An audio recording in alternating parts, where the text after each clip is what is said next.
ഇന്ത്യയിൽ ആദ്യമായി ഉത്തർപ്രദേശിൽ വന്ന നിയമമാണ് മതപരിവർത്തന നിരോധന നിയമം. ഈ മതപരിവർത്തന നിരോധന നിയമത്തിൽ രാജ്യത്ത് ആദ്യമായി ഈ നിയമപ്രകാരം ഒരു ശിക്ഷ നടന്നിരിക്കുന്നു. ദമ്പതികളെയാണ്, ക്രിസ്ത്യൻ ദമ്പതികളെയാണ്, ഇവാഞ്ചലിസ്റ്റിക് ദമ്പതികളെയാണ് ശിക്ഷിച്ചിരിക്കുന്നത് എന്ന റിപ്പോർട്ടാണ് ഇപ്പോൾ പുറത്തു വരുന്നത്. ഇത് പ്രധാനമായിട്ടും നിരക്ഷരരായിട്ടുള്ള ദളിതരെ പറഞ്ഞ് കബളിപ്പിച്ച് മതം മാറ്റി എന്ന പേരിലാണ് ഈ ശിക്ഷ ഉണ്ടായിരിക്കുന്നത് എന്നാണ് മനസ്സിലാക്കാനായി സാധിക്കുന്നത്. നിരക്ഷരരായ ദളിതരെ കുറ്റവാളികൾ കബളിപ്പിച്ചു എന്നാണ് കോടതി കണ്ടെത്തിയിരിക്കുന്നത്. രാജ്യത്ത് ആദ്യമായിട്ടുള്ള ശിക്ഷാവിധിയാണിത്. ജനുവരി 22 ഈ ശിക്ഷാവിധി പുറത്തു വന്നിരിക്കുന്നത്.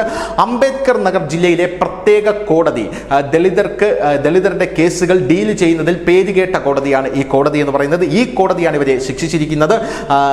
ഏറ്റവും വലിയ വിഷയമെന്ന് പറയുന്നത്, അതായത് മലയാളികൾക്ക് അഭിമാനിക്കാൻ കഴിയുന്ന ഒരു വിഷയം എന്ന് പറയുന്നത്, ഈ ശിക്ഷിച്ച ആൾക്കാർ മലയാളികളാണ്, കേരളീയരാണ് എന്നുള്ളതാണ്. പാസ്റ്റർ ജോൺസ് പാപ്പച്ചനും ഭാര്യ ഷീജ പാപ്പച്ചനുമാണ് 5 വർഷം ഇപ്പോൾ തടവിലായിരിക്കുന്നത്.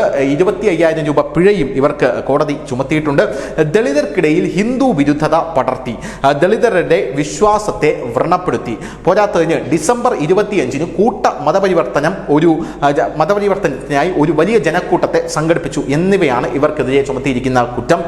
ജലൽപൂർ പോലീസ് FIR 0001/2023 ഇതാണ് FIR നമ്പർ.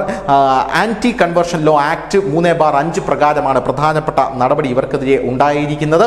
മധ്യപ്രദേശിലെ ഷോഷ്ന ഗദാബാദ്, അവിടെയാണ് ദമ്പതികളുടെ താമസം. അവിടെ നിന്നാണ് ഇവർ ഉത്തർപ്രദേശിലേക്ക് ഈ ദളിതരെ കൺവേർട്ട് ചെയ്യാനായിട്ട് എത്തിയത് എന്ന് മനസ്സിലാക്കാൻ സാധിക്കുന്നു. പോരാത്തതിന് SC/ST അട്രോസിറ്റി ആക്ട് 3/1 വകുപ്പ് പ്രകാരമുള്ള കുറ്റങ്ങളും ഇവർക്കെതിരെ ചുമത്തിയിട്ടുണ്ട്. ജഡ്ജായിട്ടുള്ള റാം വിലാസ് സിംഗിന്റെ ബെഞ്ചാണ് ഈ വിധി പറഞ്ഞത് എന്നുള്ളതാണ് മറ്റൊരു പ്രധാനപ്പെട്ട കാര്യം.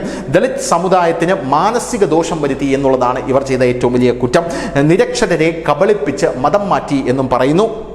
ഇനി എങ്ങനെയാണ് നിരക്ഷരരെ ഇവർ കബളിപ്പിച്ചത് എന്ന് ചോദിച്ചു കഴിഞ്ഞാൽ, ഇപ്പോൾ കോടതിക്ക് മുന്നിൽ ലവ് കുഷ് എന്ന് പറയുന്ന ഒരു ദളിത് സമുദായത്തിൽപ്പെട്ട ഒരാൾ കൊടുത്തിരിക്കുന്ന മൊഴി ഇത്തരത്തിലാണ്: ഞാൻ നിരക്ഷരനാണ്, സംഭവം നടന്നിട്ട് ഏകദേശം 6 മാസമായി, സമയം പകൽ 1 മണിയോട് അടുത്തിരുന്നു, ജോസ് പാപ്പച്ചനും ഷീജയും ആഴ്ചയിൽ ഒരിക്കൽ എൻ്റെ അയൽവാസിയായ വിഫലയുടെ വീട്ടിൽ വരുമായിരുന്നു, ഞാനും സ്ഥലത്തേക്ക് പോകാറുണ്ടായിരുന്നു. 2-3 തവണ വിഫലയുടെ വീട്ടിൽ വന്നപ്പോൾ പ്രതികൾ ഗ്രാമീണരെ ബൈബിൾ പഠിപ്പിക്കാനായി ഇരുത്തി. അവർക്ക് താല്പര്യമില്ലായിരുന്നു, എങ്കിലും നിർബന്ധിച്ചിരുത്തി. മധ്യപ്രദേശ് തങ്ങളുടെ സ്വന്തം സംസ്ഥാനമാണെന്നാണ് ഇവർ അവകാശപ്പെട്ടത്. അവർ കുഗ്രാമത്തിലെ താമസക്കാരെ കൂട്ടി കുട്ടികളെ എഴുതാനും വായിക്കാനും പഠിപ്പിക്കുന്നതിനെ കുറിച്ചാണ് ആദ്യം സംസാരിച്ചത്. പിന്നീട് ഇവർ മതപരമായിട്ടുള്ള കാര്യങ്ങളിലേക്ക് പോവുകയായിരുന്നു. അവർ വിഫല ദേവിക്ക് എൻ്റെ മുമ്പിൽ പരസ്യമായി ബൈബിൾ പുസ്തകങ്ങൾ സമ്മാനിച്ചു. അവർ എനിക്ക് പള്ളി പുസ്തകങ്ങൾ വാഗ്ദാനം ചെയ്തു. മങ്കൂരടയിലെ ഒരു പള്ളിയിലേക്ക് അവർ എന്നെ ക്ഷണിച്ചു. കുറ്റാരോപിതൻ വിളിക്കുമ്പോൾ എൻ്റെ കമ്മ്യൂണിറ്റിയിലെ എല്ലാ അംഗങ്ങളും ഒത്തുകൂടുകയും അവർക്ക് ബൈബിൾ പാഠങ്ങൾ നൽകുകയും സുവിശേഷം അവരെ കൊണ്ട് പ്രചരിപ്പിക്കാനും ഇവർ ഒരു നീക്കം നടത്തി എന്നാണ് ഇദ്ദേഹം പറയുന്നത്.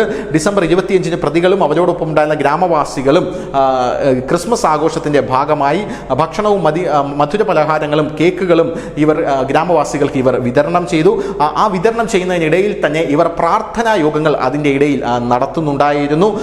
പോരാത്തതിന് അതിലൂടെ തങ്ങളുടെ ദളിതരുടെ ഒരു ആചാര അനുഷ്ഠാനങ്ങളെ ഇവർ അവഹേളിക്കുന്ന രീതിയിൽ ഞങ്ങൾക്ക് മാനസിക ദോഷം വരുത്തി എന്നുള്ളതാണ് ഇവർക്കെതിരെ പറഞ്ഞിരിക്കുന്ന ഒരു ദൃക്സാക്ഷിയുടെ മൊഴി എന്ന് പറയുന്നത്. എന്തായിരുന്നാലും ഇന്ത്യയിലെ ആന്റി ലോ കൺവേർഷൻ പ്രകാരം ശിക്ഷ വിധിച്ച ശിക്ഷിക്കപ്പെട്ട ആദ്യത്തെ ദമ്പതികളായി മാറിയിരിക്കുകയാണ് കേരളത്തിൽ നിന്ന് പോയ ജോസ് പാപ്പച്ചനും ഷീജ പാപ്പച്ചനും. News desk, news India Malayalam.